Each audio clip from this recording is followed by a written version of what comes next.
반갑습니다. 14일 월요일 새벽을 하나님께 올려드립니다. 함께 주의 자비가 내려와 찬양 부르십니다.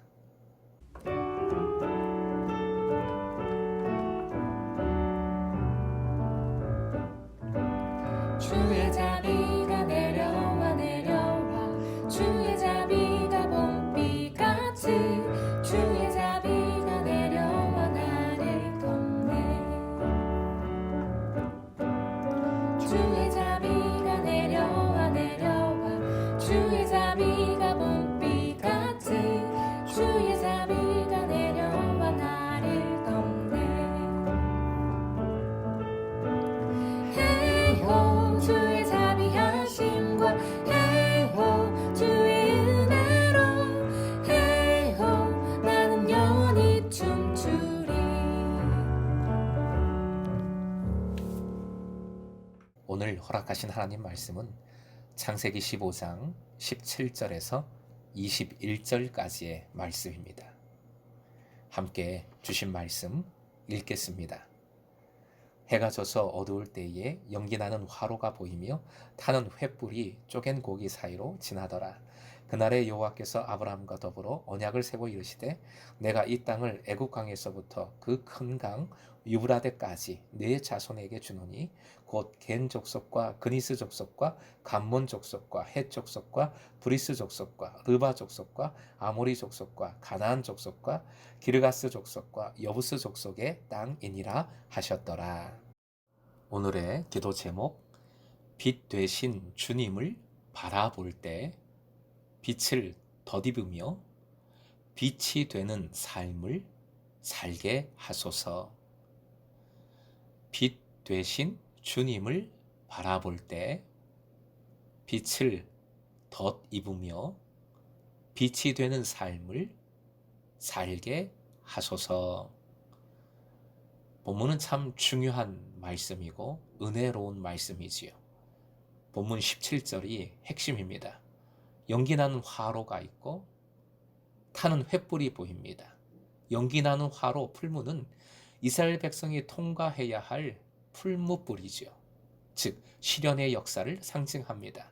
앞에서 4대에 걸친 고난을 이미 말씀해 주셨습니다.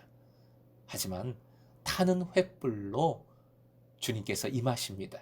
시련의 건너편에 기다리는 타오르는 횃불의 미래, 새로운 새벽에 대한 가슴 벅찬 예언의 메시지가 오늘 본문의 말씀이고 사건입니다.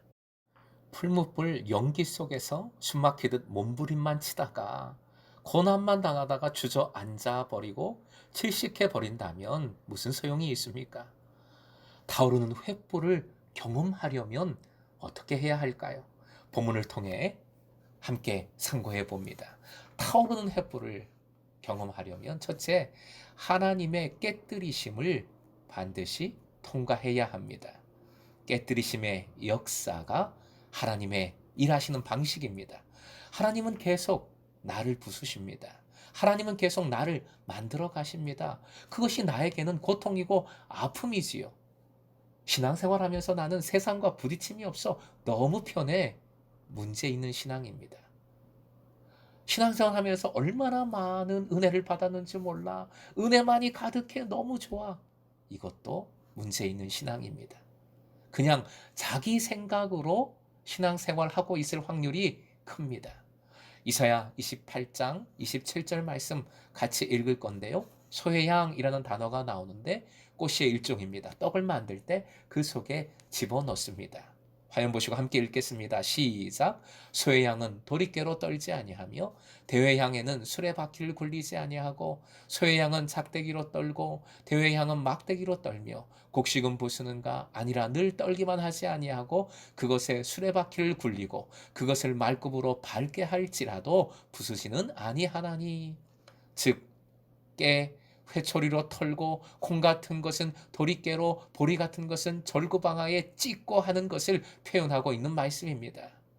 깨 같은 사람 회초리로 달달 쳐서 콩 도리깨로 작살도 내고 어떤 사람은 아예 절구로 빻는 겁니다. 이것이 깨어짐의 역사로 역사하시는 하나님의 훈련 방법이지요.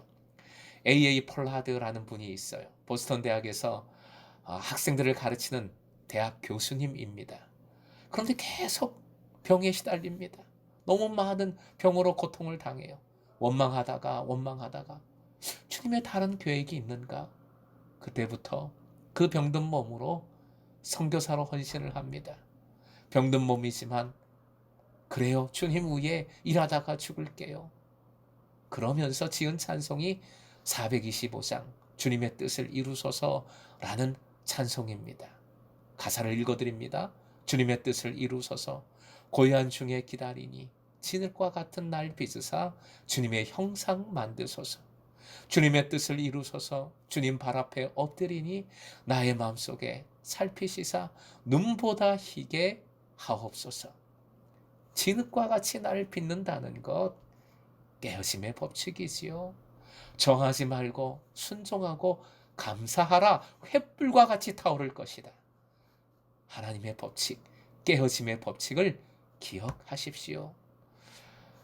두 번째로 타오르는 횃불을 경험하려면 하나님의 약속을 붙잡고 희망의 새벽을 바라보아야 합니다. 고통의 건너편에 빛나는 하나님의 약속이 있습니다. 그 약속을 믿음의 눈을 들어 바라보아야 합니다. 붙들어야 합니다. 본문은 계약의식이지요. 하나님께서 이제 나하고 약속을 하자, 언약식을 갖자 하신 겁니다. 17절 풀무 연기, 그 다음에 횃불 쪼갠 고기 사이로 지나갑니다. 고기를 쪼개다 해서 언약이란 말이 나왔습니다. 베리트, 자르다, 투컷, 쪼개다 라는 뜻입니다. 그런데 하나님을 상징하는 횃불만 쪼갠 고기 사이로 지나갔습니다. 수많은 족속들의 땅을 주시겠다는 엄청난 약속을 주셨지요. 아브라함은 쪼갠 고기로 그 사이로 지나가지 않고 횃불만 지나간 것은 이 계약의 성사, 그 모든 책임을 하나님께서 지신다는 겁니다. 하나님께서 모든 책임을 짊어지신다는 겁니다. 엠마오의 두 제자, 나그네로부터 성경 말씀을 듣는 순간 마음이 뜨거워집니다. 소망이 생깁니다. 결국 그 나그네가 부활하신 예수님인 것을 알아보게 됩니다. 길을 돌이켜 예루살렘으로 돌아갔습니다. 마지막 불을 태울 곳으로 돌아간 것이지요. 헌신하는 삶을 살게 됩니다. 연기 속에 계시는 분, 횃불을 준비하고 다가오시는 분, 십자가와 부활로 모든 것을 책임져 주시는 분, 우리 예수님, 우리 구세주 주님이십니다. 이렇게 말씀해 주십니다. 요한복음 8장 12절 화면 보시고 함께 읽겠습니다. 예수께서 또 말씀하여 이르시되 나는 세상의 빛이니 나를 따르는 자는 어둠에 다니지 아니하고 생명의 빛을 얻으리라. 아멘.